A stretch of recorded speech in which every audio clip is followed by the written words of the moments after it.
আশায় বুক বাঁধা শেষে সবই ফাঁকা। আসন্ন অস্ট্রেলিয়া সিরিজ নিয়ে টাইগারদের অবস্থাটা এমনই, যে সিরিজ নিয়ে দীর্ঘদিনের পরিকল্পনা আর পেস ব্যাটল দেখার আপ্রাণ চেষ্টা একেবারে শেষ সময়ে ইনজুরি থাবায় পূর্ণশক্তির দল পাওয়া নিয়েই তৈরি হয়েছে শঙ্কা।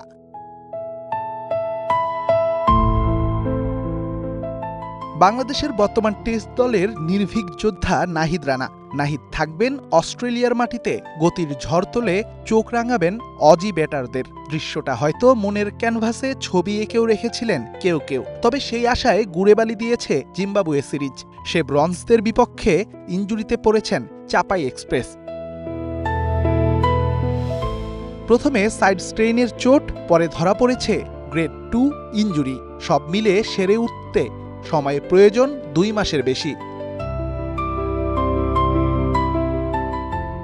টাইগারদের আরেক পেসার শরীফুলকে নিয়েও আছে শঙ্কা। গ্রেড 1 ইনজুরিতে মাঠে ফিরতে সময় লাগবে তারও, যদিও অন্তত দ্বিতীয় টেস্টে এই বাঁহাতিকে দলে ফেরাতে চায় টিম ম্যানেজমেন্ট। বিনিয়োগ হোক বিশ্বস্ত, আমার পছন্দ সল্ট বে।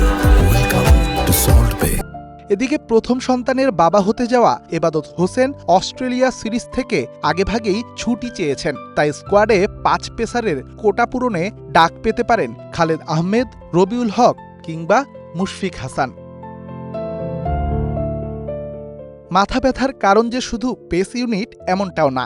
লিটনের ইনজুরি ক্যাপ্টেন শান্তর জন্য হয়তো সবচেয়ে বড় চিন্তা। অস্ট্রেলিয়ার মতো দলের বিপক্ষে মিডল অর্ডারে লিটনের না থাকা ভেঙে দিতে পারে বাংলাদেশের মনোবল।